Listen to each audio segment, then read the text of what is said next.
The night a door closes on a pregnant woman is the night the truth begins to wait.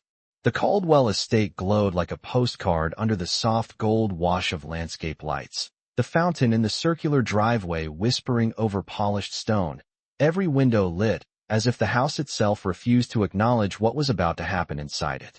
Naomi Brooks Caldwell stood at the top of the marble steps with one hand resting instinctively over the gentle curve beneath her wool coat, her breath slow, controlled, almost eerily steady for a woman being asked to leave her own home.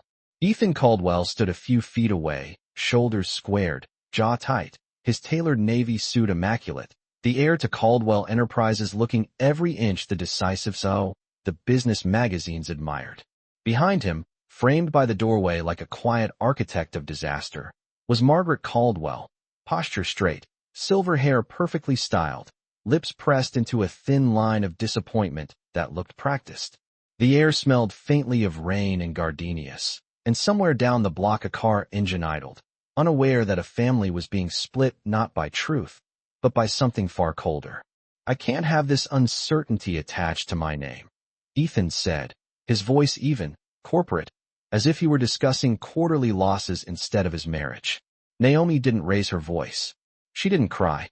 The porch light cast a pale glow over her dark skin, illuminating the calm in her eyes in a way that made the silence heavier than any argument could have. "You're choosing her words over my life," she said softly, not looking at Margaret, but at the man who once held her hand in this same doorway and promised to protect her from anything. Margaret stepped forward then, her heels clicking once against the stone. "She trapped you, Ethan," she said, the sentence sliding into the night like a verdict. There was no yelling, no chaos, only the low hum of wealth and power deciding something irreversible. Naomi's suitcase rested near the door, packed not in panic, but in preparation. She had felt the shift days ago when Ethan stopped meeting her eyes at breakfast, when conversations shortened, when his mother's visits became more frequent and his silence grew more deliberate. The test results were clear, Margaret continued, her tone measured. "There are inconsistencies." Naomi's fingers tightened slightly against her coat, not in fear, but in restraint. "The only inconsistency is the lie," she replied. Ethan's gaze flickered, just for a second, but doubt was a fragile thing when pride stood guard. "You should go stay somewhere else for a while," he said at last, as though he were offering a temporary solution, as though the weight of her pregnancy did not shift the gravity of that sentence. A light drizzle began, thin and cold, dotting the stone steps. Naomi picked up her suitcase without another word. The house behind her remained bright, immaculate, untouched by consequence. She paused only once, turning her face toward Ethan, not with anger, not with pleading, but with a calm that unsettled him more than tears would have. "One day," she said quietly, "the truth won't whisper." Then she stepped down into the rain. The door closed with a soft, final sound, not a slam, not dramatic, just firm enough to echo in memory. From an upstairs window, a curtain shifted. Margaret watched until Naomi's figure disappeared past the wrought iron gates. Inside, Ethan exhaled as if he had just completed a difficult negotiation. "You did the right thing," his mother assured him, placing a hand on his arm. He nodded, though something unsettled lingered beneath his composure, a faint awareness that decisions made in certainty sometimes age poorly. Across town, Naomi sat in the back seat of a rideshare, city lights blurring through rain-streaked glass. She did not call anyone. She did not post anything. She simply rested her palm over her stomach, feeling the quiet promise beneath her heartbeat. The hospital room months later was small and white and filled with the sterile scent of antiseptic and hope. There were no floral arrangements from board members, no Caldwell security detail stationed in the hallway. Only a nurse with kind eyes and a steady voice reminding her to breathe. Naomi gripped the edge of the bed and focused on the rhythm of her own strength. When her son's cry finally filled the room, it wasn't loud. It was sharp and determined, like a declaration. She looked down at the tiny face wrapped in hospital cotton and noticed the unmistakable gray of his eyes. "Hello, Caleb," she whispered, brushing her thumb gently along his cheek. She did not say his father's name. She did not need to. 5 years passed with the steady movement of discipline. Naomi worked quietly, earning certifications, building a small but growing community health startup focused on maternal care for underserved neighborhoods. She measured time in preschool milestones and late-night spreadsheets rather than galas and headlines. Caleb grew tall for his age, his laughter easy, his gaze observant in a way that felt older than 5. Sometimes, when he concentrated, his expression mirrored Ethan's so precisely that strangers would pause, looking between mother and child, as if solving a silent equation. Naomi never flinched at those looks. She wore them like reminders, not wounds. Meanwhile, Caldwell Enterprises expanded into new markets. Ethan featured on magazine covers celebrating innovation and strategic growth. Margaret attended ribbon cuttings with poised satisfaction, her son's image untarnished, the narrative controlled. But control, like glass, is strongest until pressure finds the smallest crack. It started with a compliance review, a junior attorney combing through archived documents related to personal estate matters. An inconsistency in metadata, a file uploaded before it was supposedly drafted, an email trail that had been partially deleted but not entirely erased. Technology remembers what pride tries to forget. Ethan sat alone in his office late one evening, city skyline glowing beyond floor-to-ceiling windows, as he reopened a folder he hadn't looked at in years. The so-called evidence his mother had presented resurfaced on his screen, and for the first time he noticed what he had once overlooked. A timestamp that didn't align, a signature that looked slightly compressed, a transfer from a private account labeled only with initials he recognized too well. His jaw tightened, not in anger yet, but in dawning comprehension. Down the hall, Margaret's heels echoed as she approached his office, unaware that doubt had finally found oxygen. And across the city, in a modest but warm apartment filled with framed finger paintings and neatly stacked business plans, Naomi tucked Caleb into bed. "Mom," he asked sleepily, his gray eyes searching her face. "Why don't we have the same last name as the big building downtown?" Naomi smiled, smoothing his curls gently. "Because names aren't what make a family strong," she said softly. "Truth does." Outside, the skyline shimmered, unaware that two separate worlds were slowly moving toward the same inevitable intersection, where a lie that once stood tall in a mansion of marble would be asked to answer beneath lights far brighter than a porch on a rainy night. The first crack did not sound like glass breaking. It sounded like silence lingering too long in a room built on certainty. Ethan Caldwell stared at the glowing screen in his corner office, while the city pulsed 40 floors beneath him, traffic lights blinking red and green in disciplined rhythm, unaware that the empire above them was beginning to question its own foundation. The file metadata did not argue. It did not accuse. It simply existed, and existence was enough. The laboratory report his mother had presented 5 years earlier showed a creation date that preceded the appointment it supposedly documented, and the digital signature attached to it carried compression artifacts inconsistent with the clinic system. He leaned back slowly, the leather chair sighing beneath him, and replayed that night in his mind. The rain, Naomi's steady eyes, the way she had not begged. Pride once felt like protection. Now it felt like negligence. Margaret entered without knocking, her presence as controlled as ever, a silk scarf draped neatly at her collarbone. "You are still here," she said, glancing at the skyline rather than the screen. "Work does not finish itself." Ethan did not answer immediately. He rotated the monitor slightly, just enough for her to see the header of the report. "Where did you get this?" he asked, his tone calm, dangerously calm. Margaret did not step closer. "From a private investigator," she replied without hesitation.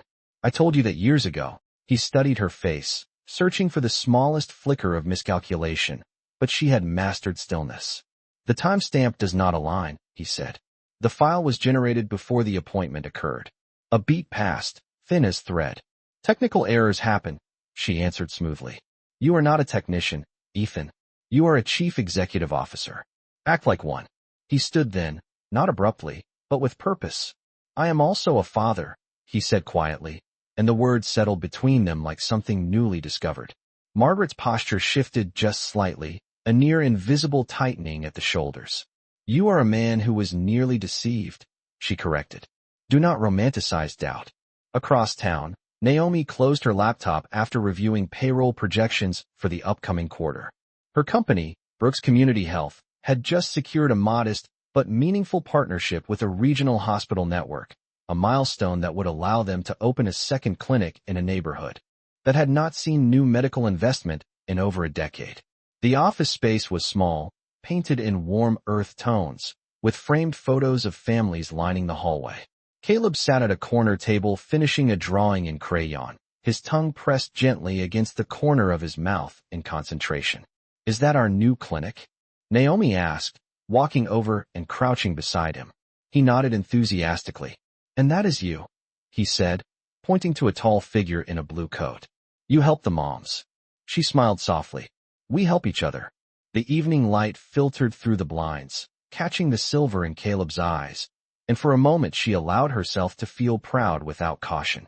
Meanwhile, Ethan requested access to archived email backups through the internal technology department under the pretense of a compliance audit.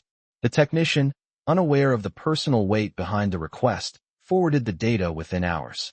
Alone again, Ethan scrolled through correspondence between his mother and the investigator she claimed to have hired.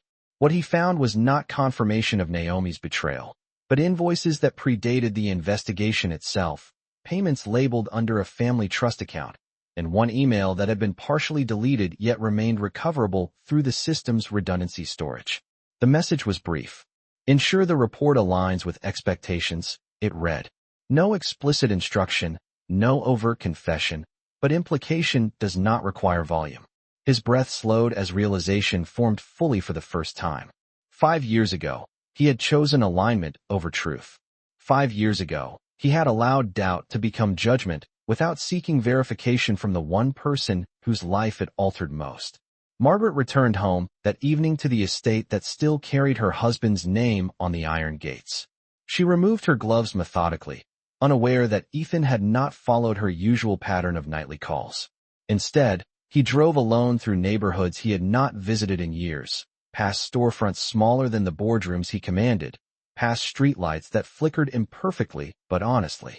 He parked across from a modest brick building with a sign that read Brooks Community Health in clean white lettering. Through the front window, he could see Naomi standing near a reception desk, reviewing paperwork with a staff member. She wore no diamonds, no symbols of the life she once lived, only a simple blazer and an expression that carried authority without arrogance. Caleb emerged from a hallway, running toward her with unfiltered joy, holding up a paper airplane. Ethan felt something tighten in his chest, not guilt alone, but recognition. The boy paused near the window, curiosity guiding his gaze outward. For a brief second, their eyes met through glass and distance. Gray met gray. Ethan did not wave. He did not step out of the car. He simply observed the living evidence of what he had dismissed. Naomi sensed the shift in the room without seeing him directly. Years of rebuilding had sharpened her intuition. She placed a steadying hand on Caleb's shoulder and turned her attention back to her staff, refusing to let memory interrupt momentum. She had promised herself that if the truth ever surfaced, it would find her standing, not waiting. The following morning, Ethan requested a private meeting with the board's legal counsel under the guise of estate restructuring. If there were evidence that a prior personal decision had been influenced by falsified documentation, he asked carefully, what would the implications be? The attorney adjusted his glasses. It would depend on the nature of the falsification, he said. But if fraud were involved, particularly in matters affecting inheritance or lineage, the exposure could be significant. Ethan nodded slowly. Exposure.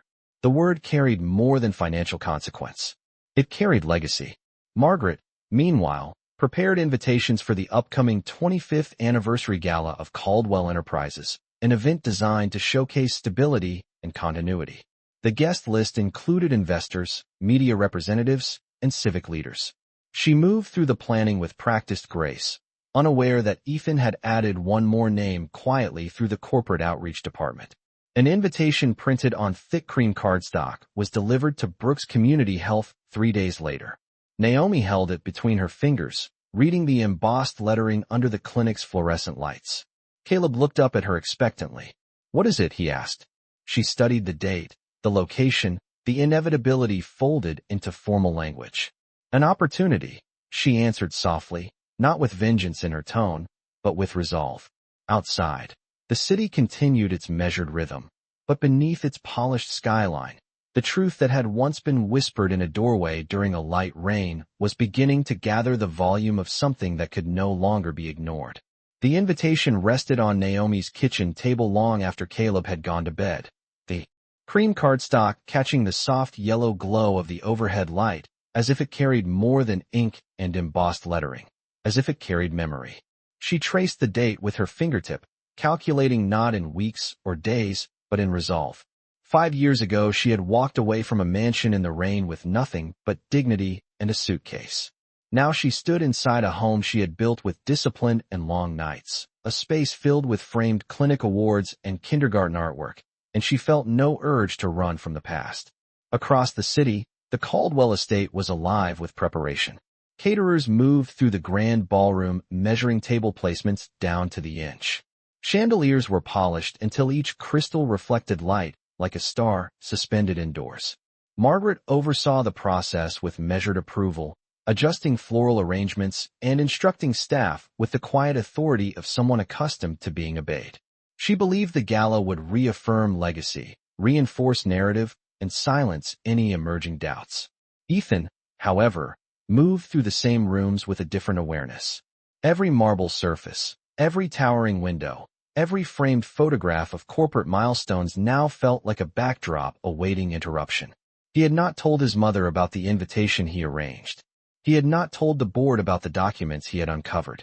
He carried that knowledge alone, like a ledger he intended to reconcile publicly. On the evening of the gala, the city shimmered beneath a clear sky, the temperature mild enough that guests lingered outside before entering, their laughter blending with the low hum of luxury vehicles arriving in steady succession. Naomi stood before her bedroom mirror adjusting the cuff of her deep emerald dress, simple in design, yet undeniably elegant. She did not dress to impress. She dressed to stand. Caleb watched from the doorway, his small tuxedo slightly too formal for his 5 years, yet fitting him with surprising dignity. "Are we going to the big building?" he asked, eyes bright.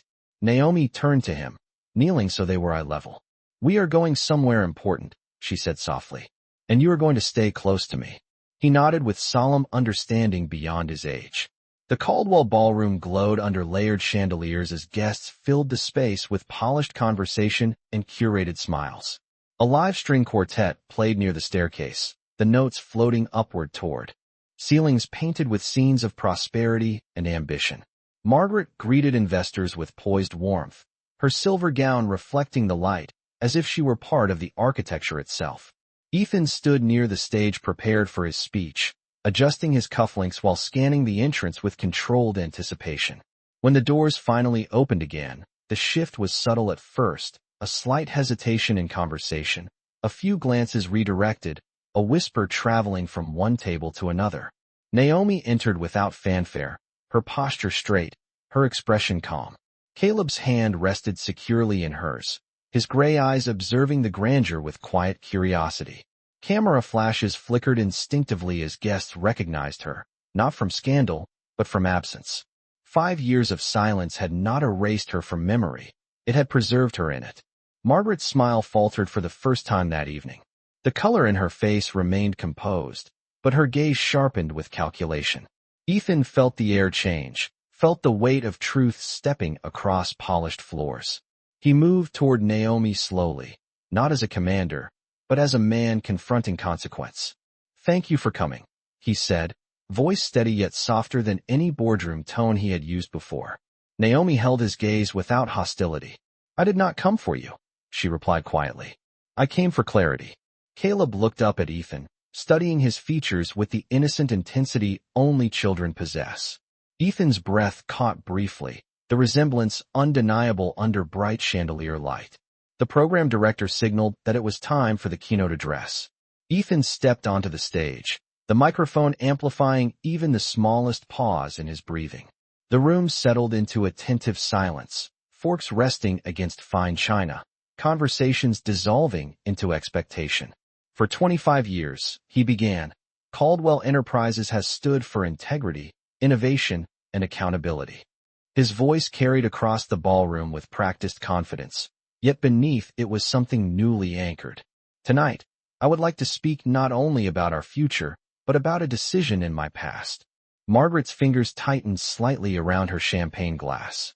She did not interrupt. She calculated. Ethan continued, each word deliberate. 5 years ago, I made a personal decision based on documentation I believed to be accurate. I did not question it thoroughly. I did not seek independent verification. I allowed pride and pressure to substitute for truth. Murmurs rippled gently across the room. Naomi stood still, her expression unchanged, her hand resting protectively at Caleb's shoulder. Recent internal reviews have revealed that the documentation influencing that decision was altered, Ethan said. It did not reflect reality. The word altered hovered in the air like suspended light. Margaret stepped forward slightly, as though proximity might regain control, but Ethan did not look at her. Integrity does not exist only in quarterly reports, he continued. It must exist in our personal lives as well. I failed to uphold that standard. The silence deepened, not chaotic, but absorbing. He stepped down from the stage and crossed the distance to Naomi, not theatrically, not impulsively, but with clear intention. I was wrong, he said quietly, audible enough for nearby guests and microphones to capture.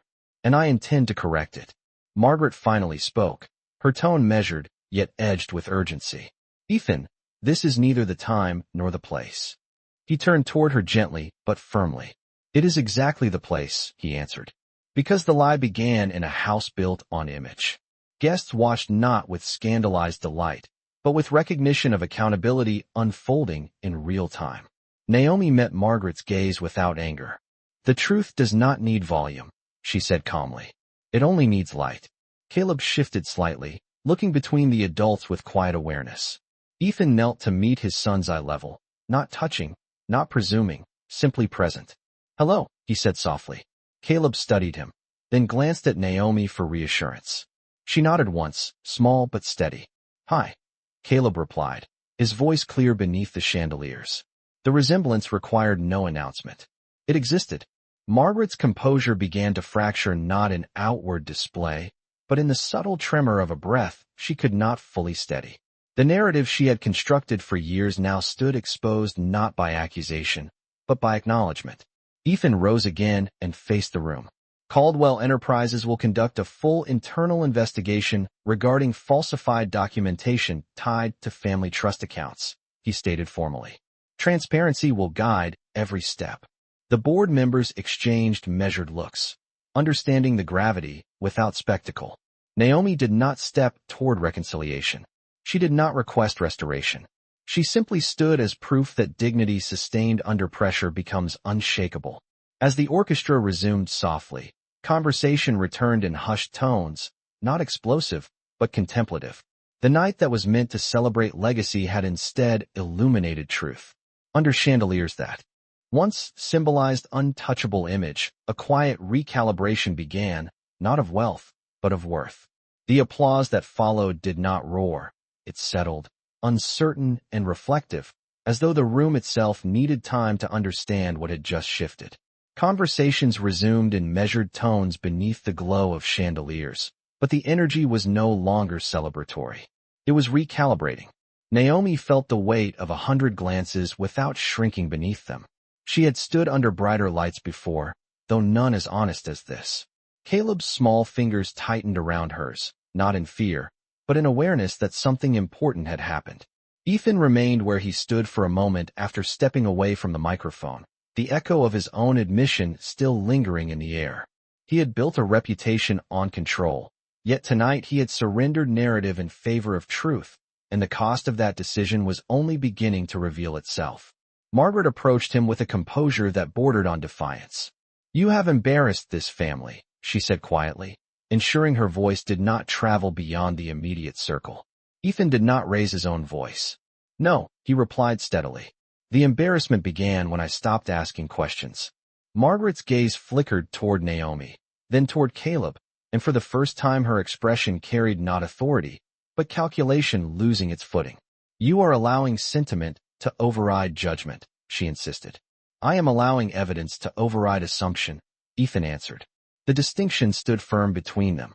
Across the ballroom, board members began discreet conversations about internal review procedures, about public statements, about legal ramifications that would require careful navigation. Yet no one moved to silence what had already been spoken. Naomi felt the room adjusting around her like a tide shifting direction. She did not seek validation in their whispers. She had not come to reclaim status. She had come to end distortion. Caleb looked up at her. "Is he my dad?" he asked softly, his voice carrying only to her ears. Naomi knelt to his level, smoothing the front of his jacket. "He is your father," she said calmly. "But being a father means more than a word." Ethan heard the exchange from only a few steps away, and the simplicity of it struck him harder than any accusation could have. He crouched once more, careful, measured. "I would like the chance to learn what that means," he said, directing his words to Caleb, not Naomi. The boy studied him with curiosity rather than resentment, a grace children often extend before adults earn it. "Do you like airplanes?" Caleb asked after a moment. Ethan blinked, surprised by the shift. "Yes," he said honestly. "I do." Caleb nodded thoughtfully, as if cataloging data. "I build them with paper," he replied. Naomi rose slowly, her gaze steady on Ethan. "Accountability is not a speech," she said quietly. "It is repetition." Ethan absorbed that without defense. "Then I will repeat it," he answered. Margaret stepped back, sensing that control no longer resided where she expected. She turned toward the exit with deliberate poise, unwilling to remain in a space that no longer aligned with her design.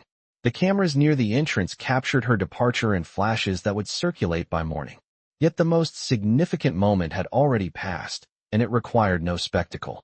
As the orchestra resumed with a softer arrangement, guests gradually resumed dinner service. Conversations now layered with contemplation rather than admiration. Naomi guided Caleb toward a quieter corner of the ballroom, where a large window overlooked the city skyline. The lights below shimmered like scattered constellations, steady and indifferent to personal drama. Ethan joined them after a brief exchange with the board chair, who had quietly affirmed that transparency, though disruptive, would ultimately protect the company more than silence ever could. He stopped a respectful distance from Naomi. "The investigation will move forward immediately," he said. "Not quietly." She nodded once.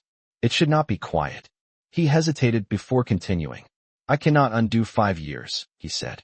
"But I can choose the next 5. Naomi looked out over the skyline rather than at him.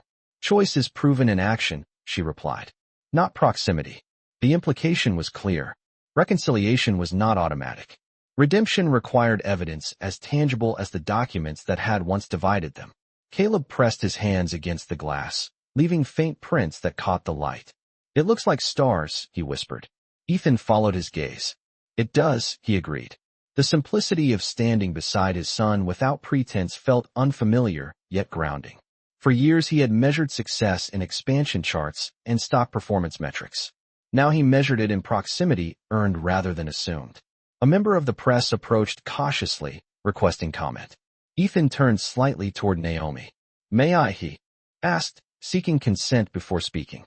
She considered him for a brief moment, then nodded. "Speak truth," she said. He faced the reporter with steady composure. "Tonight was not about scandal," he stated. "It was about correction. Our company will address any falsified documentation connected to personal or corporate accounts. And as for my family, accountability will not end at this podium." The reporter scribbled quickly, sensing the shift from image management to integrity. Naomi watched the exchange without stepping forward. She did not need to amplify her presence. Her silence carried its own authority. When the formal portion of the gala concluded, guests departed with subdued conversation, some offering Naomi quiet nods of respect as they passed. She received them graciously but without attachment. Caleb grew drowsy as the evening extended, leaning against her side. Ethan noticed and offered, "I can walk you to your car." Naomi met his gaze, assessing intention rather than words. After a pause, she agreed with a simple nod. They moved through the grand foyer together, the marble floors reflecting their silhouettes side by side, yet separated by space earned through experience. Outside, the night air was cool but gentle, a contrast to the rain that had once marked their separation. Caleb yawned, resting his head briefly against Naomi's shoulder. Ethan opened the car door for them, not out of habit, but with deliberate respect. "I will reach out tomorrow," he said quietly. "Not to reclaim. To begin." Naomi placed Caleb into his seat and secured the belt before responding. Beginning is not returning, she said. It is rebuilding. He accepted that distinction without argument. As the car door closed and the vehicle pulled away from the illuminated estate, Ethan remained standing beneath the portico, the echo of departure familiar yet different. 5 years earlier, he had watched Naomi leave under rain and doubt. Tonight, he watched her depart under clarity and earned strength. Inside the mansion, the chandeliers dimmed one by one. Their brilliance no longer needed to mask uncertainty. And in the quiet that followed, legacy began to redefine itself not through inheritance, but through truth faced in full light. The morning after the gala did not explode with scandal, it unfolded with precision. Headlines did not scream accusations, they quoted accountability.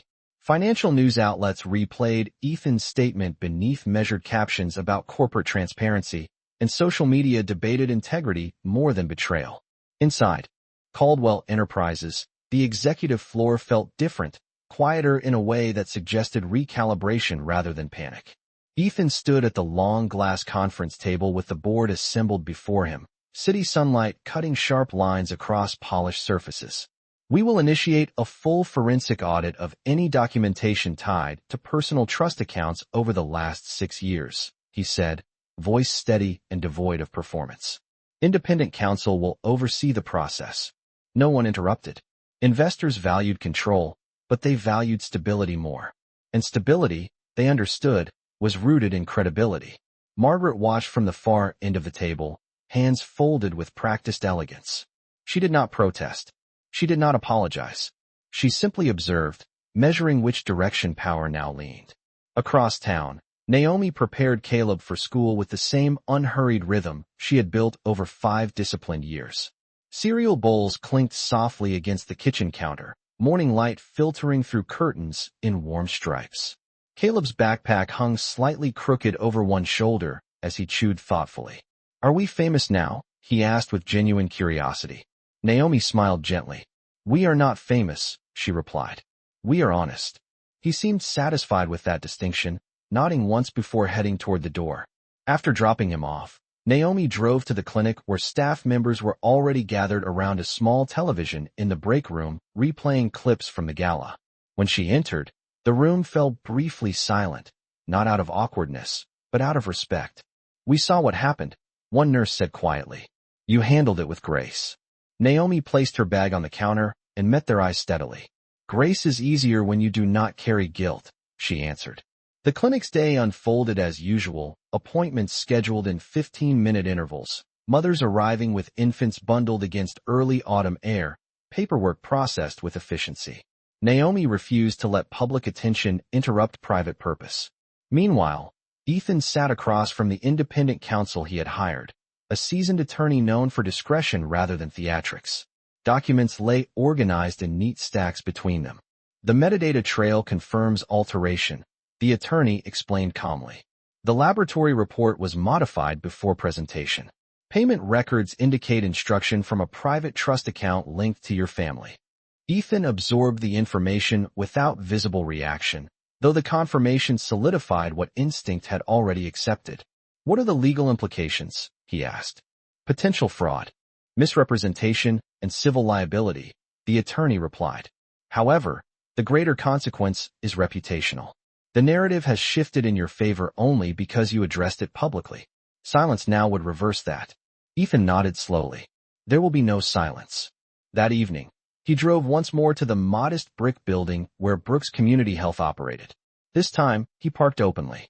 The sun had not yet set, casting a warm amber glow across the street. He stepped inside without entourage or announcement. The receptionist recognized him immediately, her expression cautious but not hostile. "Is Naomi available?" he asked. She gestured toward the hallway. Naomi stood in her office reviewing patient intake forms when she sensed his presence. She did not look surprised when he appeared in the doorway. "You came during business hours," she noted evenly. "It felt appropriate," he replied. She gestured to a chair opposite her desk. He sat, posture upright but unguarded. "The audit confirmed falsification," he said without delay. "The documentation that influenced my decision 5 years ago was altered before it reached me. Naomi listened without interruption, hands resting calmly on the desk. And, she prompted gently, and I have instructed counsel to pursue full transparency, regardless of personal consequence, he continued. I am prepared to address this legally and publicly. She studied him for a long moment, measuring tone against history. Accountability is not punishment, she said quietly. It is ownership. He nodded. Then I am claiming it. A pause settled between them, not heavy, but contemplative. Caleb deserves clarity, Ethan added. He deserves to know that his existence was never a question of worth. Naomi's expression softened slightly at the mention of their son. Clarity must be consistent, she replied. Children measure truth by repetition. He accepted that with a single nod. May I attend his school event next week? He asked, careful, measured. Naomi did not answer immediately. Instead, she looked at the framed photograph on her desk of Caleb holding a handmade paper airplane, his smile wide and unfiltered. You may attend, she said at last. But you will introduce yourself simply as Ethan. Titles do not build trust. He understood the boundary. Agreed. As he stood to leave, he paused. I do not expect forgiveness, he said. I expect to earn presence. Naomi rose as well, meeting his gaze directly. Presence is earned in quiet moments, she replied. Not in grand ones. He left without further words, stepping back into the late afternoon light with a different posture than the one he carried into the clinic. Inside, Naomi exhaled slowly, not in relief, but in recalibration. She had not waited for this return. She had prepared for it. Back at the Caldwell estate, Margaret sat alone in the grand sitting room, news coverage playing softly on the television. Analysts debated corporate ethics and family trust structures, unaware that the woman at the center of the storm remained composed. She turned the volume down and stared at her reflection in the darkened screen. Control had been her language for decades. Now, control was being replaced by consequence. The following week unfolded with deliberate steps. Caldwell Enterprises issued a formal statement confirming the investigation. Independent auditors began reviewing financial transfers linked to the trust. Share prices dipped briefly before stabilizing, investors reassured by the visible commitment to transparency. At Brooks Community Health, donations quietly increased after community members connected Naomi's story to her mission. She did not publicize the support. She redirected it into expanded services. On the evening of Caleb's school event, folding chairs lined the elementary auditorium beneath fluorescent lights. Construction paper decorations hung unevenly across the stage. Parents filled rows with casual conversation and camera phones ready. Naomi sat near the aisle, posture relaxed. Moments later, Ethan entered without suit jacket or corporate entourage, dressed simply, scanning the room until his eyes found them. He approached slowly, stopping a respectful distance away. Hello, Naomi, he said quietly. Then he turned to Caleb. Hello, I am Ethan. Caleb studied him for a second before smiling. You like airplanes, he said, as if confirming a prior agreement. Ethan smiled gently. I do. When Caleb's class took the stage, small voices blending in earnest song, Ethan felt something shift that no boardroom had ever provided. The fluorescent lights were not flattering, the folding chairs not comfortable, yet the moment carried weight beyond any gala. Naomi watched from the corner of her eye as Ethan clapped at the end of the performance, not for show, but with genuine pride. Under ordinary lights in an ordinary auditorium, accountability took its first quiet step toward restoration, not through spectacle, but through presence repeated in small, steady acts. Trust does not return in declarations, it returns in patterns. The weeks after the school performance unfolded without headlines, without gala lights, without orchestras filling marble ceilings, and that quiet was where the real test began. Ethan adjusted his schedule not for investors, but for a 5-year-old with a growing fascination for paper airplanes and numbers that did not always line up perfectly in math homework. He arrived on time, not early to impress and not late to excuse, sitting in the second row of a modest classroom during parent reading day, his phone silenced and placed face down inside his jacket pocket. When Caleb glanced toward him mid-sentence, searching for confirmation that someone was listening, Ethan nodded with full attention, offering the kind of presence that required no announcement. Naomi watched from the back of the room, arms folded loosely, not guarding, not surrendering, simply observing consistency. Accountability, she knew, was not dramatic. It was repetitive. Meanwhile, the internal audit at Caldwell Enterprises moved steadily forward. Independent investigators traced financial transfers through layered accounts tied to the Caldwell Family Trust. Documentation surfaced confirming that Margaret had authorized payments to a private consultant who coordinated the alteration of the laboratory report 5 years earlier. The findings were not explosive. They were clinical, methodical, and undeniable. Ethan reviewed the final report in his office alone, the city skyline stretching beyond the glass in crisp winter clarity. The paper did not accuse with emotion. It listed dates, transfers, signatures. Facts had no tone, but they carried weight. That evening, he requested a private meeting with his mother at the estate where chandeliers once symbolized untouchable authority. Margaret entered the sitting room with familiar poise, her posture unchanged despite the shifting narrative around her. "You have read the report," she said without greeting. "I have," Ethan replied calmly. He placed the document on the low glass table between them. "You altered evidence that influenced my decision about my wife and child." Margaret's gaze remained steady. "I protected this family," she answered. "From what?" he asked quietly. "From uncertainty. From potential embarrassment. From a marriage that diluted legacy." Ethan exhaled slowly. "Legacy built on deception is not protection," he said. "It is erosion." Margaret's composure flickered for the first time, not with anger, but with the recognition that control had dissolved into exposure. "You would dismantle everything your father built for sentiment?" she asked. "I would correct what I allowed to break," Ethan responded. Silence settled heavily across the room. Not volatile, but conclusive. He did not raise his voice. He did not threaten. "The investigation findings will be disclosed to the board," he continued. "The trust accounts will be restructured under independent oversight, and you will step back from operational influence." Margaret absorbed the reality without outward collapse. Power had always been her language, and now it was being translated into accountability. "You choose her," she said at last. Ethan shook his head gently. "I choose truth." Across town, Naomi reviewed expansion blueprints for the new maternal care wing at Brooks Community Health.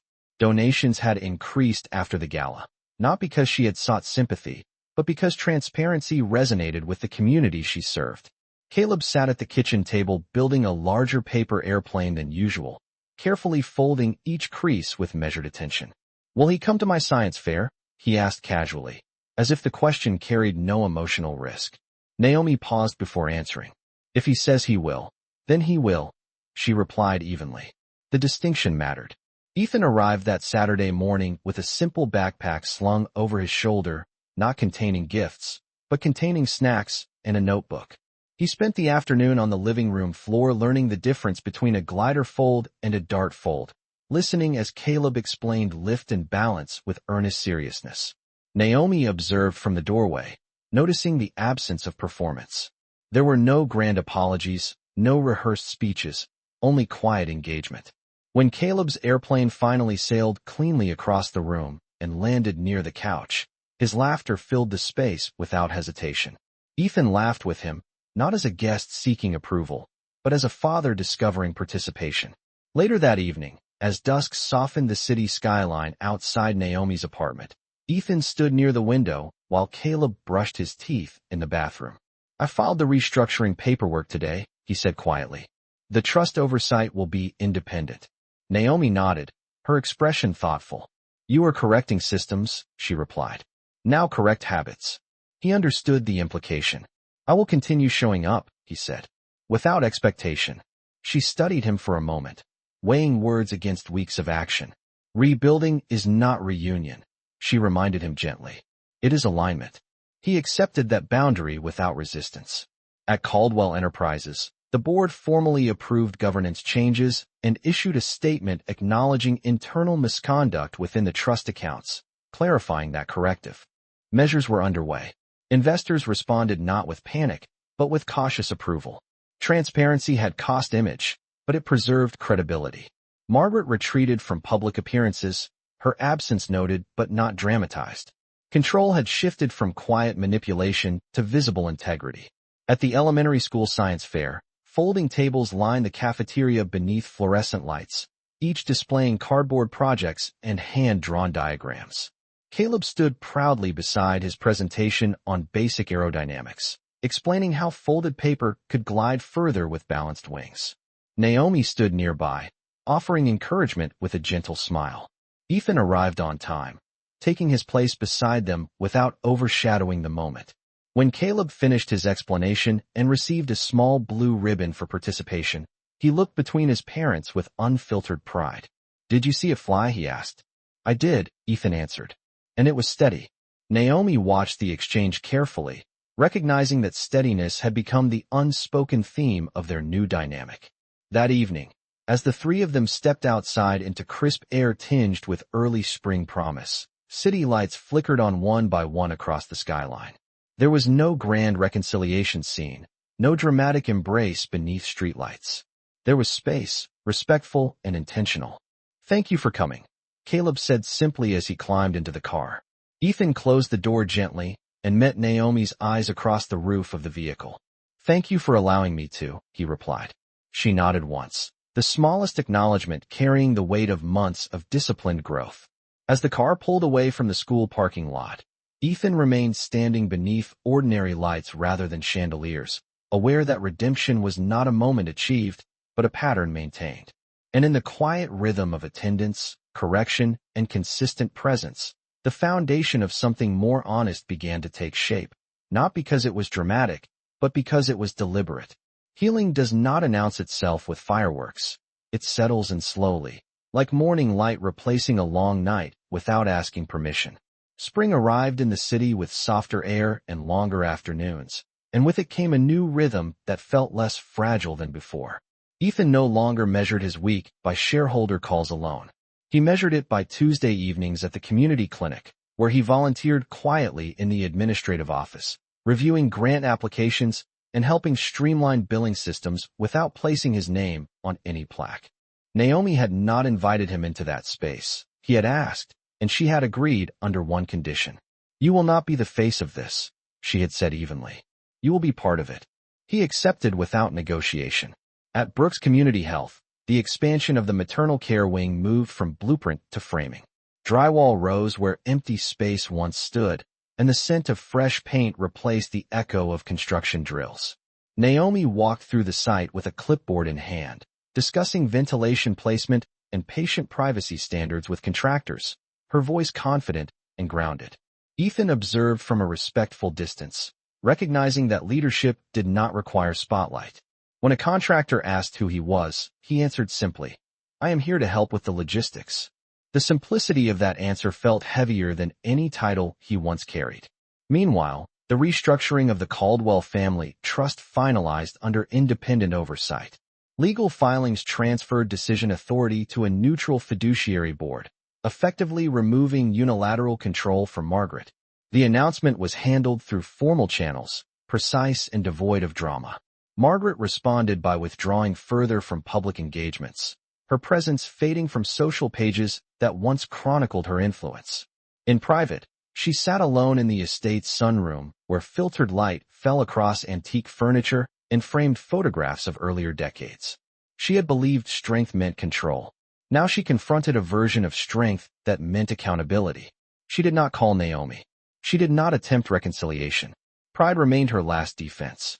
One afternoon, Caleb waited eagerly near the clinic entrance holding a flyer from his school. "Family Day Picnic," he read aloud, excitement bright in his voice. "You can bring both parents." He looked up at Naomi, then at Ethan, who stood nearby reviewing supply orders.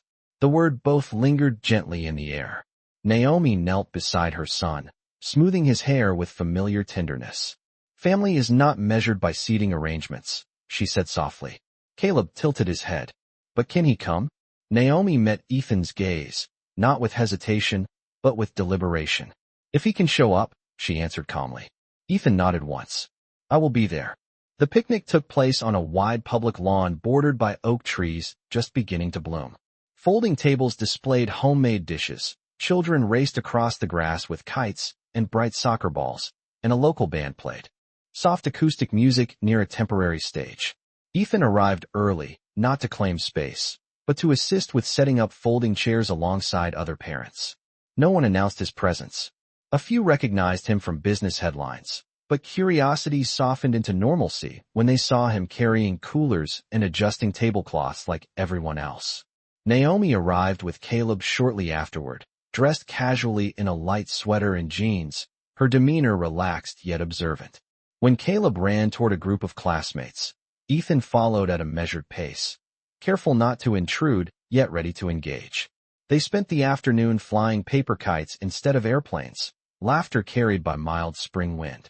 At one point, Caleb's kite dipped unexpectedly, tangling briefly with another child's string before steadying again. Ethan knelt beside him. "Balance," he said gently. "Too much pull, and it falls." Caleb adjusted his grip and nodded. Naomi watched from a short distance, recognizing the metaphor without needing it spoken aloud. Later, seated beneath an oak tree with paper plates balanced on their laps, Caleb looked between them thoughtfully. "Are we going to live in the big house again?" he asked with innocent directness. The question did not shock Naomi. Children seek clarity where adults hesitate. Ethan did not answer immediately. He looked at Naomi first, respecting her role as the consistent foundation in Caleb's life. Naomi set her plate aside and turned fully toward her son. "Home is where we feel safe and respected," she said steadily. "We are building that." Ethan added quietly, "Wherever that is, it will not be decided by pride." Caleb seemed satisfied, returning to his sandwich with uncomplicated acceptance. As the sun lowered and families began packing up picnic blankets, Ethan walked beside Naomi toward the parking lot. There was no tension in the space between them, only measured understanding. "I met with the board again," he said after a moment. "I am stepping down as chief executive officer at the end of the fiscal year." Naomi paused briefly, surprised but composed. "Why?" she asked calmly. "Because leadership without alignment is performance," he replied. "I want to rebuild without dividing attention." She studied him carefully. "And who will lead?" "The chief operating officer has prepared for succession for years," he said. "The company will not collapse without me." Naomi absorbed the gravity of that decision. For a man once defined by control, relinquishing title signaled more than strategy. It signaled recalibration. "You are choosing differently," she acknowledged quietly. "I am choosing sustainably," he answered. Weeks passed, and the transition announcement was made publicly with clarity and composure. Markets responded with initial surprise, but stabilized quickly, recognizing that continuity plans had been prepared. Media coverage framed the move as strategic evolution rather than scandal. Margaret issued no statement. She watched from a distance as influence shifted from inheritance to accountability. One evening, Naomi invited Ethan to join them for dinner at her apartment for the first time since the separation. The table was modest, set with simple plates and fresh vegetables from the local market. Caleb chattered about a new book he was reading while Ethan listened attentively, offering small observations without dominating conversation. After the meal, as Caleb prepared for bed, Naomi stood by the kitchen sink washing dishes. Ethan approached slowly. "I do not expect restoration," he said quietly. "I expect partnership and growth." Naomi dried her hands and faced him. "Partnership requires equality," she replied. "Not rescue." He nodded. "Then let it be equal." The apartment windows reflected city lights, shimmering in steady rhythm beyond the glass. There was no dramatic embrace, no promise sealed in spectacle. There was understanding, deliberate and grounded. As Caleb drifted to sleep in his room, filled with paper airplanes and science fair ribbons, Naomi stepped onto the small balcony for fresh air. Ethan joined her after a respectful pause. The skyline stretched wide, not imposing, but expansive. 5 years ago," he said softly, "I closed a door." Naomi looked out at the city rather than at him. 5 years ago," she answered, "I opened one." The difference lay not in wealth or walls, but in dignity sustained. And under ordinary city lights rather than chandeliers, a new foundation settled into place, built not from control, but from truth repeated steadily until it no longer needed to prove itself. Change rarely arrives with noise. It settles like a new season, almost unnoticed until the air feels different. By early summer, the city carried warmth that lingered well past sunset, and the rhythm of Naomi's life had shifted from survival to structure. The maternal care wing at Brooks Community Health opened quietly on a bright Monday morning. sunlight pouring through freshly installed windows onto polished floors that reflected months of disciplined planning. There were no ribbon-cutting sponsored by corporations, no oversized banners announcing philanthropy. Instead, there were mothers holding newborns in softly lit recovery rooms and nurses moving with steady confidence through hallways built on purpose rather than prestige. Naomi stood near the reception desk greeting the first patients, her voice calm and grounded, her presence a reassurance that care here was not transactional but intentional. Ethan arrived later that afternoon carrying a box of administrative binders requested by the operations manager. He wore no tailored suit jacket, only a light blue button-down with sleeves rolled to the forearm, the posture of someone who had learned that visibility without humility disrupts more than it heals. Staff members acknowledged him with nods rather than awe, and he responded with equal respect. Inside one of the new consultation rooms, a young mother thanked Naomi for creating a space where she felt seen. Naomi listened fully, absorbing gratitude without attaching her identity to it.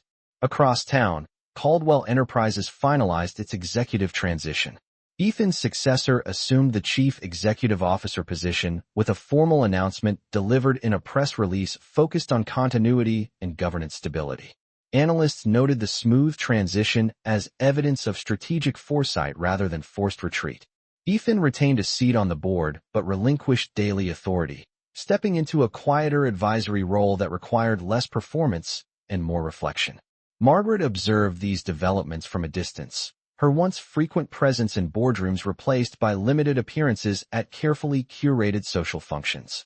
She had not apologized, yet she no longer attempted to influence internal operations.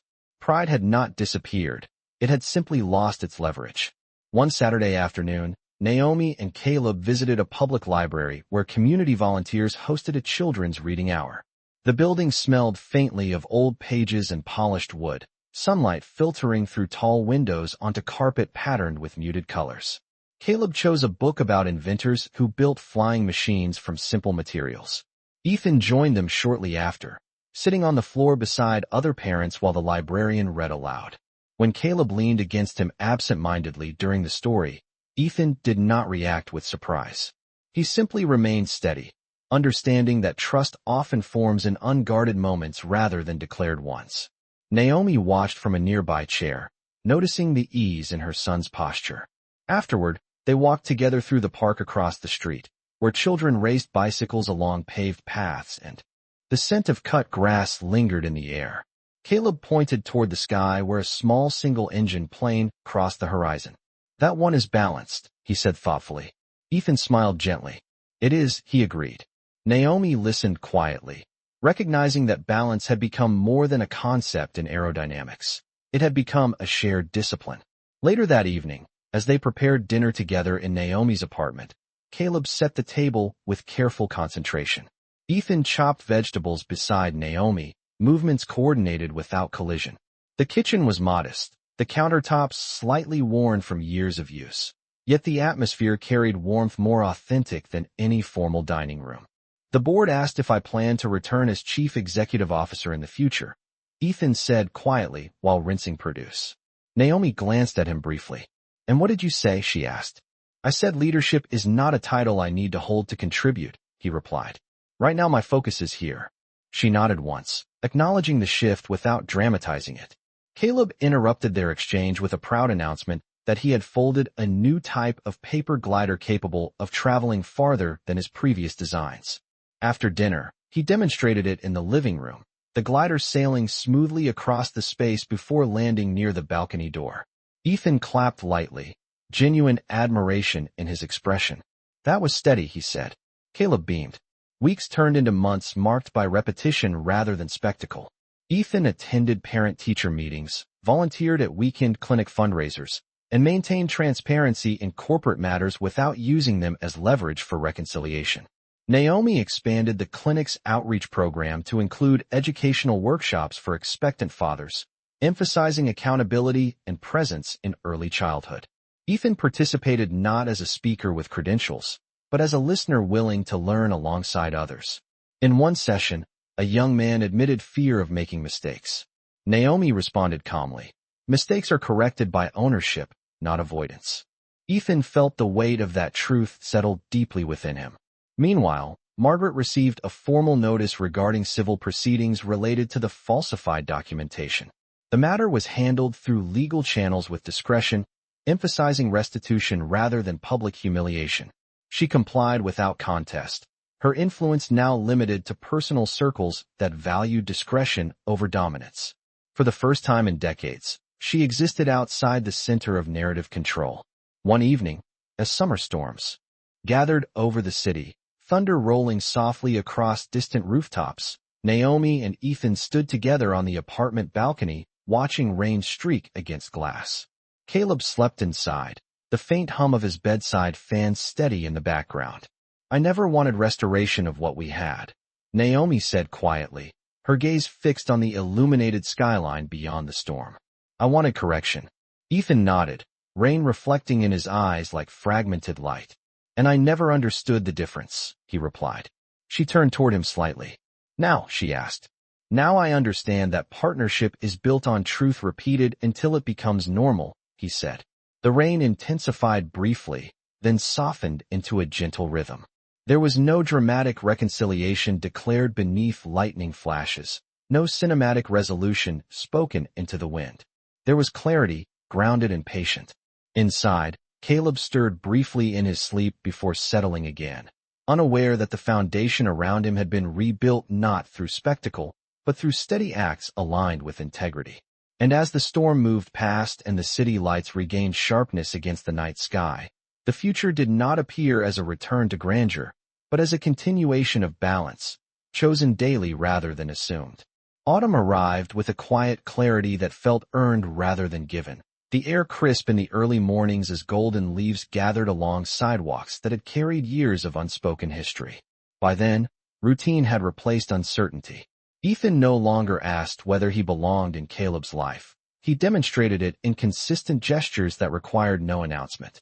He arrived at the clinic twice a week, reviewing financial statements for the maternal care expansion, ensuring grants were processed accurately, and sitting through meetings where he was one voice among many rather than the final authority. Naomi watched these shifts with careful awareness, not searching for flaws, but measuring sustainability. Trust, she knew, was not an emotion. It was a pattern maintained long after attention faded. The community had embraced the expanded services at Brooks Community Health, and the new wing hummed with quiet efficiency.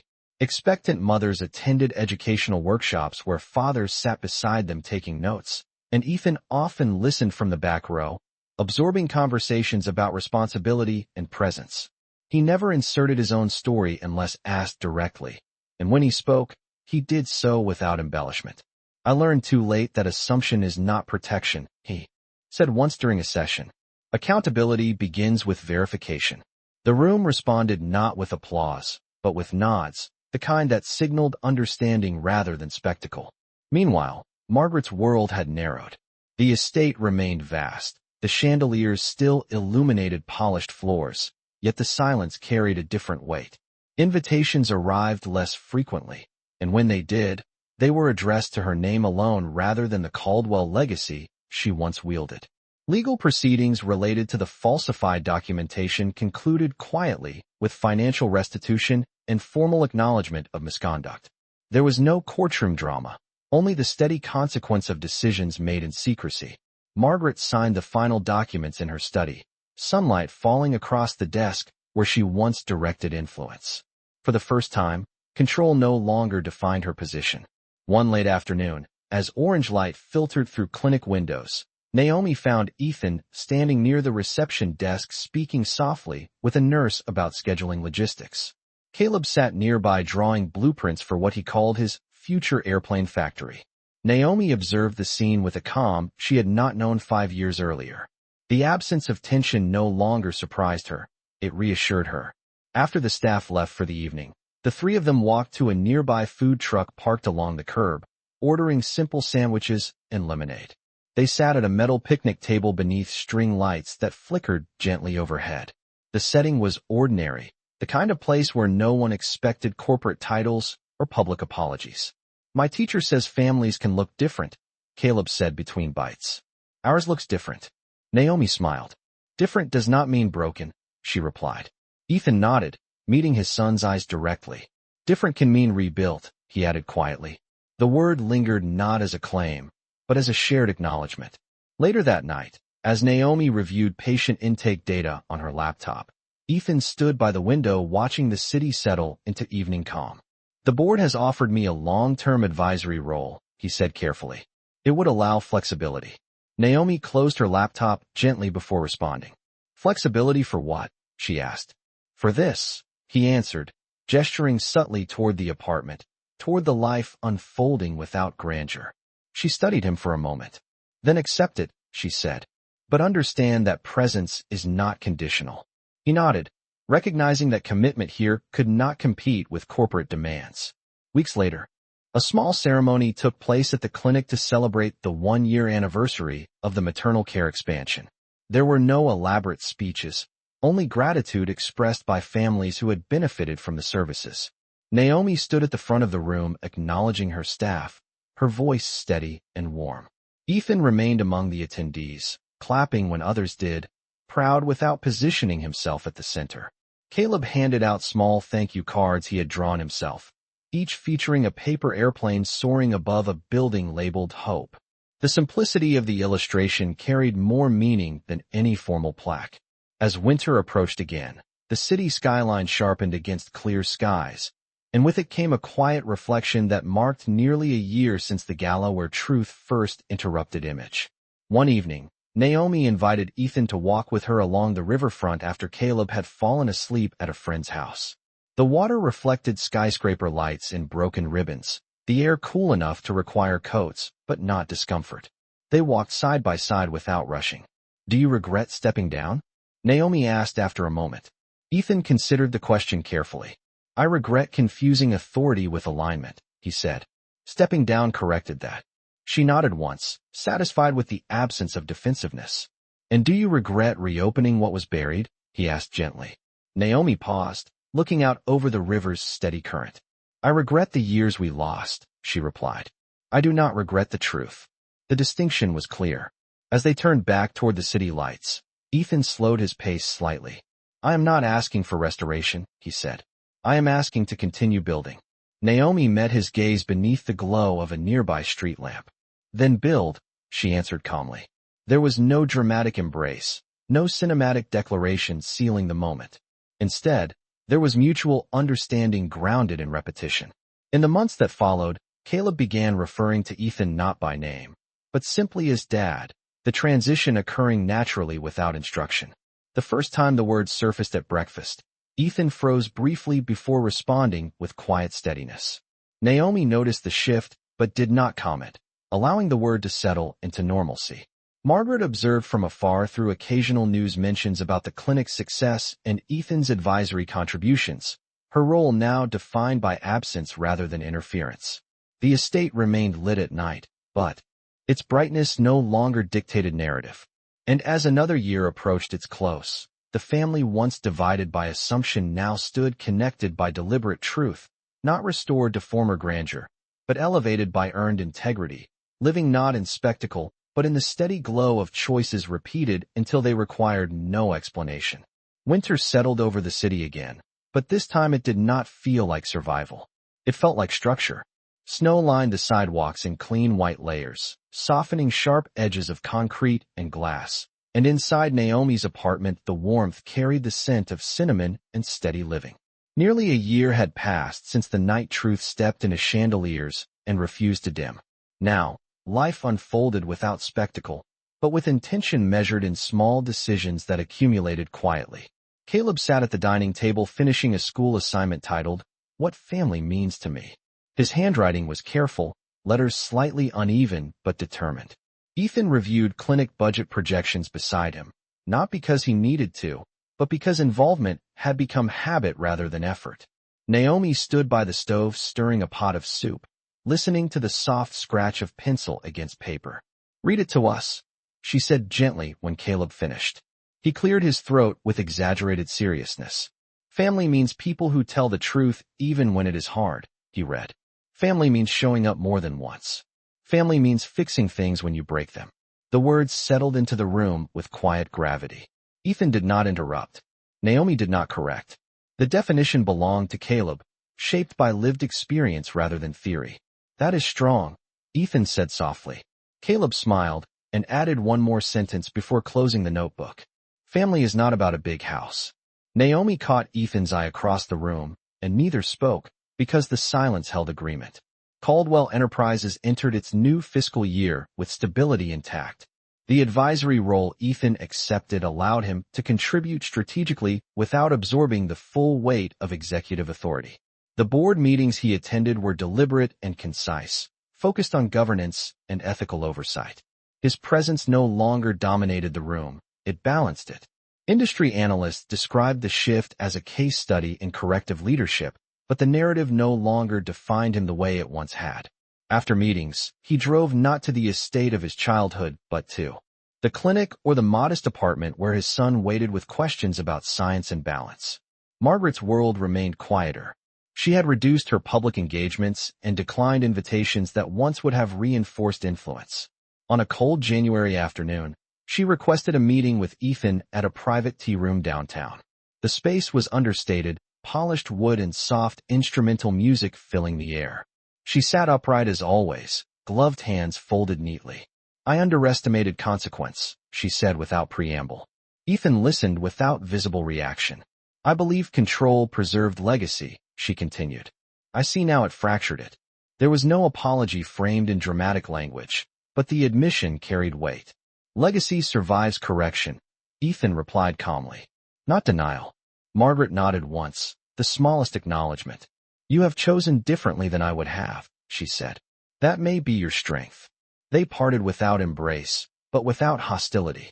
For the first time, conversation existed without power exchange. At Brooks Community Health, winter brought an influx of patients seeking prenatal care in colder conditions. The staff moved efficiently through long days, and Naomi expanded outreach partnerships with local community centers. Ethan assisted in securing sustainable supply contracts, leveraging his corporate expertise quietly in service of stability.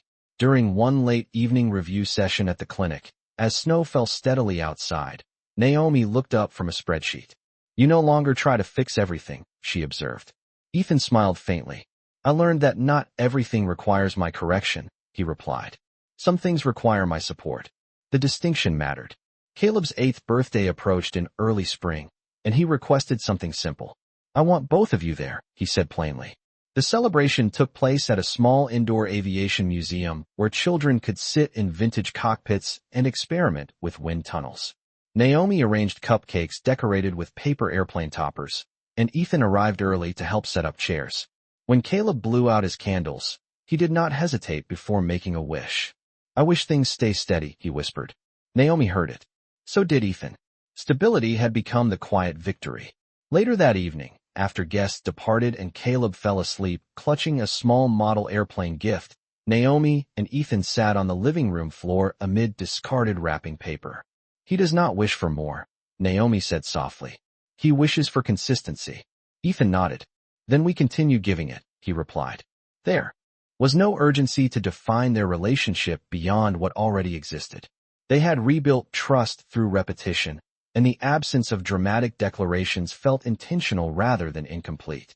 As spring returned once more, nearly 2 years since the public unraveling of deception, the family dynamic had settled into something balanced and resilient.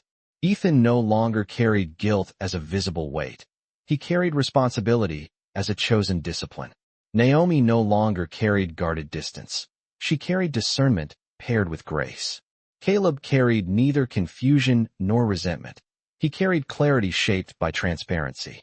On an evening walk along the riverfront where it all once felt uncertain, the three of them paused beneath soft city lights reflecting across steady water. Caleb held both of their hands without hesitation, swinging slightly between them. It feels normal now, he said with childlike certainty. Naomi looked at Ethan, and he returned her gaze with quiet understanding. Normal had once meant image. Now it meant alignment. The skyline shimmered without spectacle, buildings standing tall not as symbols of dominance, but as structures grounded in foundation. There were no cameras, no microphones, no grand declarations. Only the steady rhythm of footsteps along a familiar path, the sound of water moving without resistance, and the quiet knowledge that truth, once chosen and repeated, does not require defense. It simply stands.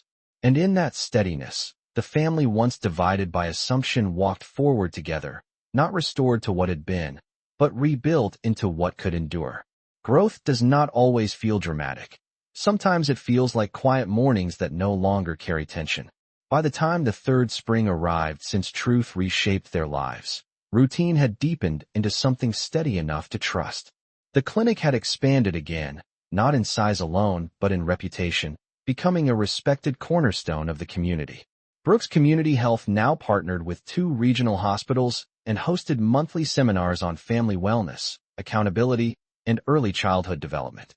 Naomi moved through the halls with calm authority, her voice measured, her leadership rooted in experience rather than recognition. She no longer carried the weight of proving herself. She carried the responsibility of maintaining what had been built. Ethan's advisory role at Caldwell Enterprises had settled into balance. He attended quarterly meetings, offering insight when necessary, but declining invitations that would pull him back into the spotlight he once occupied. Analysts occasionally referenced his name when discussing ethical reform within corporate governance, but he redirected praise towards systemic transparency rather than personal redemption. His schedule remained structured around Caleb's school calendar and clinic needs rather than corporate travel. One Friday afternoon, as sunlight filtered warmly through the clinic windows, Naomi reviewed proposals for a youth mentorship program focused on science and innovation. Caleb, now more confident and thoughtful, sat in the waiting area sketching designs for what he called a sustainable glider. Ethan joined him at the table, studying the drawing with quiet admiration. "You are thinking about wind resistance," he observed. Caleb nodded seriously. "If the wings are too wide, it slows down. If they are too narrow, it falls." Ethan smiled. "Balance again." Caleb grinned. "Balance always." Naomi overheard the exchange and allowed herself a small smile. The metaphor had woven itself naturally into their lives, no longer forced, simply present. That evening, Naomi received an invitation to speak at a regional healthcare conference about community-based maternal support systems. The venue was a modest convention center, not grand but professional. She hesitated only briefly before accepting. Public speaking had once felt like exposure. Now it felt like responsibility. When the day arrived, she stood at a podium under bright, yet ordinary lights, her voice steady as she described the importance of integrity in both personal and institutional systems. "Support without accountability is fragile," she said clearly, "and accountability without compassion is incomplete." Ethan sat in the audience beside Caleb, listening not as a former executive evaluating presentation skills, but as a partner recognizing earned authority. When she finished, applause filled the room, not overwhelming, but sincere. Caleb clapped the loudest. Afterward, a young couple approached Naomi with gratitude, explaining that her clinic had changed their understanding of family care. Naomi thanked them gently, redirecting attention toward her staff. Ethan observed quietly, recognizing that leadership built on humility required no performance.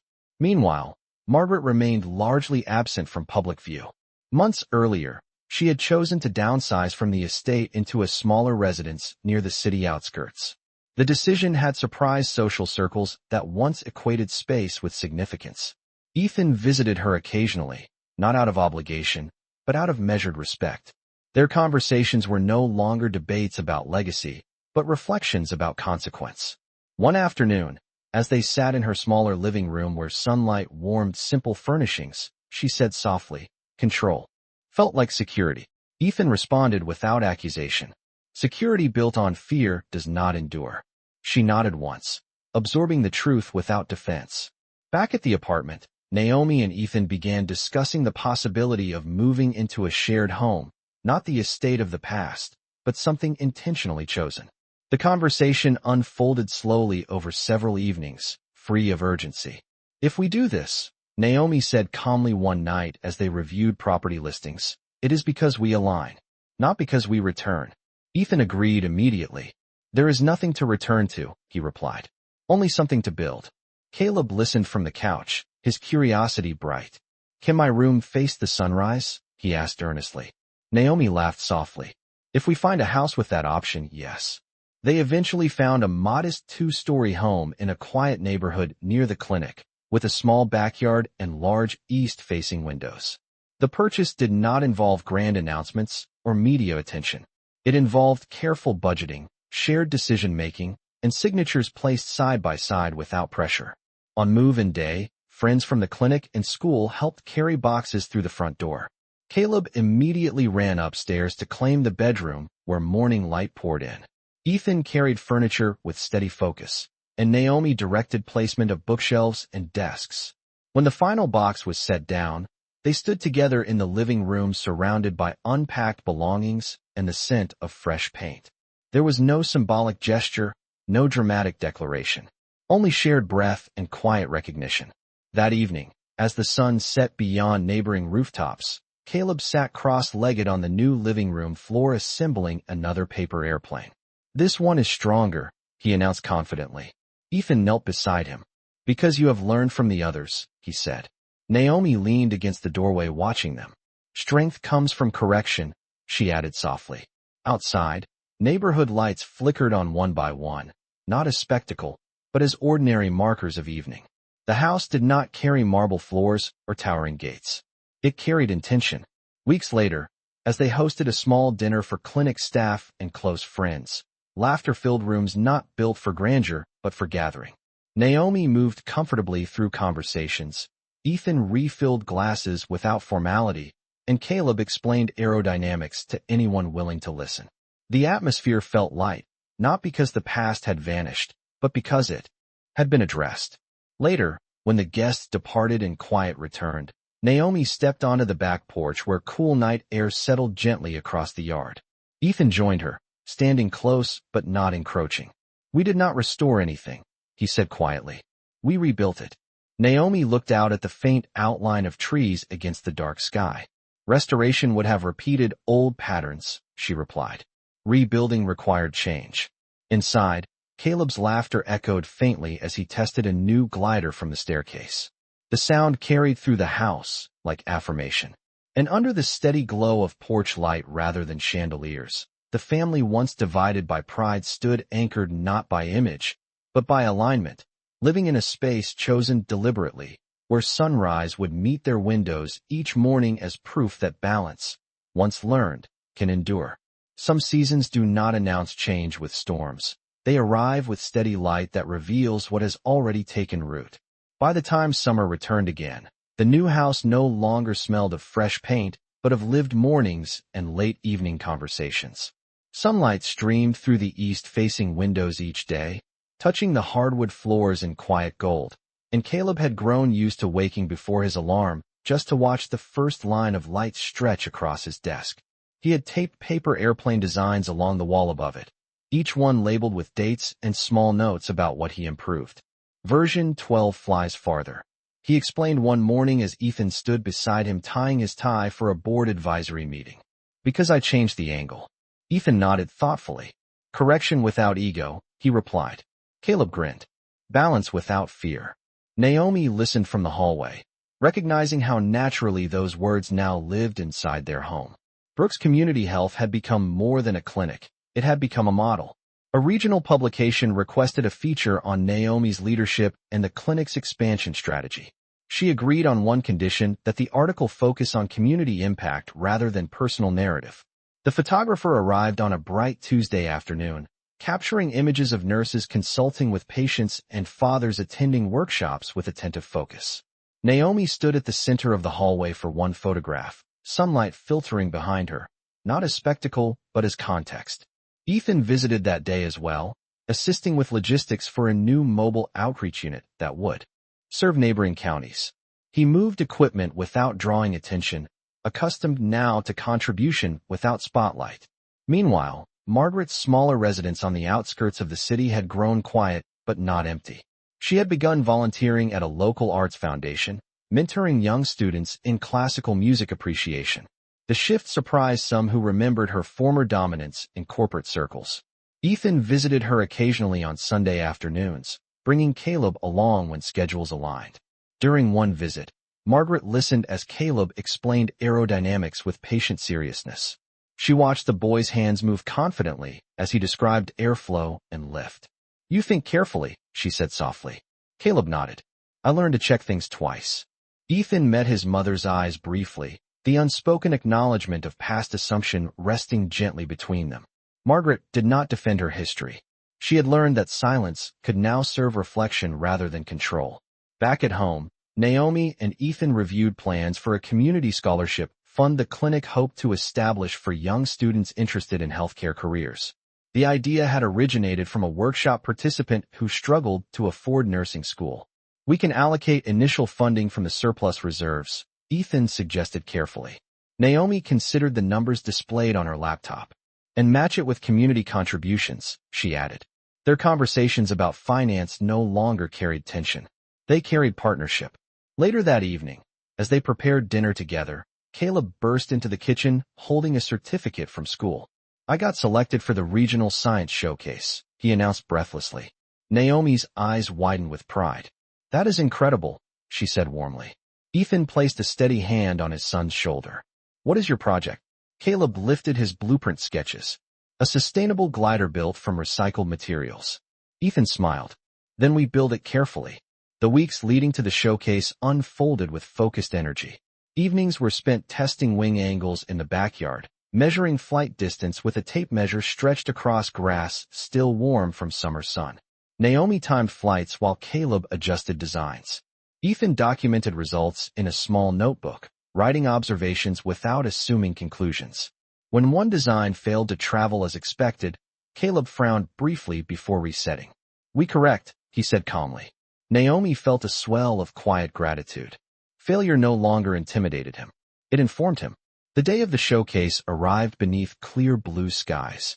The event took place inside a regional convention hall. Tables arranged in long rows beneath bright overhead lights. Students stood beside projects representing months of preparation. Naomi wore a simple navy dress, her posture composed but unmistakably proud. Ethan stood beside her, not as former executive, but as father. When judges approached Caleb's display, he explained his model with steady confidence. "It flies farther because I reduced drag and adjusted weight distribution," he said clearly. "And I tested each version multiple times." The judges nodded, impressed not only by the design, but by the method. Naomi and Ethan exchanged a glance that carried shared history. Testing, correcting, repeating. The glider soared during demonstration, landing nearly 10 feet beyond competing models. Applause rose softly from nearby observers. Caleb did not look shocked. He looked prepared. Later, as results were announced and Caleb received recognition for innovation, he searched the crowd for his parents. He found them standing side by side, not divided by pride or assumption, but aligned in steady support. "You showed up more than once," he said that evening as they drove home, certificate resting carefully in his lap. Ethan glanced at Naomi before responding. "We learned to," he said quietly. At home, as twilight settled gently over the neighborhood, Naomi stood at the kitchen counter reflecting on how far they had traveled. 5 years earlier, she had stood beneath a different light, carrying uncertainty into rain. Now she stood beneath steady bulbs in a house built intentionally, listening to Caleb describe airflow with excitement rather than confusion. Ethan stepped beside her, not intruding on her thoughts, simply present. "There will always be new tests," he said softly. Naomi nodded. "Then we will continue verifying before deciding." The simplicity of that statement carried the weight of their shared transformation. Weeks later, the scholarship fund launched with quiet success, supporting its first student entering nursing school. The announcement was made at the clinic during a modest gathering of staff and families. Naomi spoke briefly about opportunity and accountability. Ethan stood in the audience, clapping when others did, his presence steady rather than central.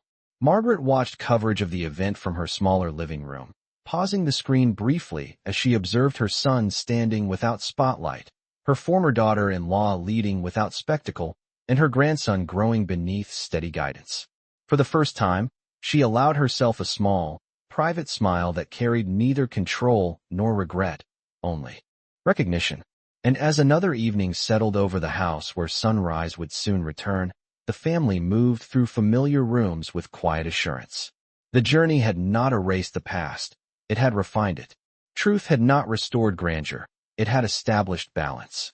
And in that balance, repeated daily without announcement, the foundation they built stood firm enough to carry whatever wind might come next. Not every ending announces itself as final. Sometimes it feels like a door left open to light instead of closed in fear. 5 years had passed since the night rain fell against marble steps and assumption replaced verification. Now, early autumn sunlight filtered through the wide, east-facing windows of the house Naomi and Ethan had chosen together, illuminating a dining table scattered with blueprints, clinic reports, and one carefully folded paper glider resting at the center like a quiet symbol of evolution. Caleb, taller now and steadier in voice, stood near the kitchen counter explaining modifications he planned for his next science project. If I reduce weight here and reinforce the center, it will hold stronger in wind, he said with thoughtful certainty. Naomi listened while slicing fruit for breakfast, her posture relaxed yet attentive. Ethan adjusted his cufflinks for a quarterly advisory meeting he would attend later, but his focus remained on his son's explanation. You test before you trust, he observed gently. Caleb nodded. Always. Brooks Community Health had expanded beyond local recognition into a regional network, its outreach programs replicated in neighboring counties. Naomi now chaired a coalition focused on ethical maternal care, her leadership grounded not in personal story, but in institutional integrity. The clinic's scholarship fund supported multiple students each year, and former recipients had begun returning as volunteers. On this particular morning, Naomi prepared for a televised panel discussion about accountability in healthcare systems. The studio lights would be bright, but she no longer associated brightness with exposure. She associated it with clarity. Ethan accompanied her to the station not as spokesperson, but as support. Backstage, as technicians adjusted microphones and screens glowed with countdown timers, Naomi stood still, breathing evenly. You are steady, Ethan said quietly. She met his gaze with calm assurance. I learned to be, she replied. When the cameras went live, Naomi spoke with measured authority about verification processes, transparency in funding, and the human cost of unchecked assumptions. Her words carried weight not because they were dramatic, but because they were lived. Viewers responded with thoughtful engagement rather than spectacle. Meanwhile, Caleb spent the afternoon at the clinic helping staff organize educational pamphlets, eager to contribute in small ways.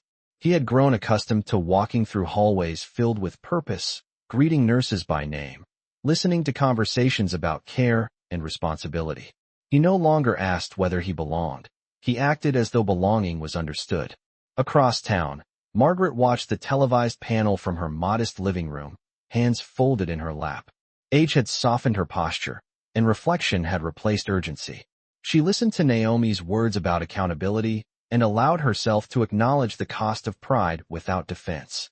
Later that evening, she requested to visit the new house. The invitation was accepted without hesitation. When she arrived, the home carried the scent of roasted vegetables and warm bread. Caleb greeted her politely, showing her the latest version of his glider. This one handles crosswinds better, he explained. Margaret smiled faintly. You plan for turbulence, she said softly. We all should. Naomi replied from the doorway, her tone neither sharp nor forgiving, simply factual. They shared dinner at the same wooden table where sunlight greeted them each morning. Conversation moved carefully but sincerely, touching on clinic milestones, Caleb's upcoming academic year, and the changing nature of legacy. At one point, Margaret looked at Ethan with a quiet seriousness that once would have been command. I mistook control for strength, she admitted plainly. Ethan answered without hesitation. Strength is correction. Naomi did not interrupt. She allowed the exchange to exist without embellishment. There were no tears, no dramatic reconciliations, only acknowledgement grounded in truth. After dinner, as dusk settled and the porch light cast a soft circle across the yard, Caleb launched his glider from the top of the staircase inside. It sailed smoothly across the living room, landing near Margaret's feet. She bent to pick it up carefully, studying the reinforced center. It holds, she observed. Caleb smiled. Because I tested it. Later, when Margaret departed and quiet returned, Naomi stepped onto the back porch where cool air carried the faint scent of fallen leaves. Ethan joined her, standing close but without crowding. The house behind them hummed softly with the comfort of routine. "We did not erase what happened," Ethan said after a moment. Naomi looked out at the darkened sky, where stars faintly pierced the city glow. "We integrated it," she replied, "and we verified before we decided." He nodded, understanding that this was not a story of revenge or restoration, but of recalibration. Inside, Caleb's laughter echoed as he organized his designs for the upcoming school year. He paused at the doorway leading to the porch. "Are you coming?" he asked brightly. Naomi and Ethan exchanged a glance, then stepped back inside together. They joined him at the table where blueprints overlapped clinic reports and advisory notes, where family and work no longer competed but aligned. Years earlier, light had exposed fracture beneath chandeliers meant to impress. Now, light simply illuminated what had been built intentionally. No cameras captured this moment. No headlines framed it. Yet it carried greater permanence than any gala speech or corporate announcement. It was the sound of shared breath in a room chosen deliberately, the sight of a child designing with confidence, the quiet presence of adults who had learned to verify before they judged. As the evening deepened and the house settled into restful calm, sunrise awaited its return to the east-facing windows. And when morning would come, it would not signal spectacle or crisis. It would signal continuation, because the true measure of strength had never been wealth or dominance. It had been the willingness to correct, to repeat integrity until it felt ordinary, and to build a foundation strong enough to carry both past and future without fear. And in that steady glow, the family once divided by assumption stood united not by image, but by truth chosen daily, a quiet testament that dignity, once protected and proven, does not need to announce itself. It simply endures.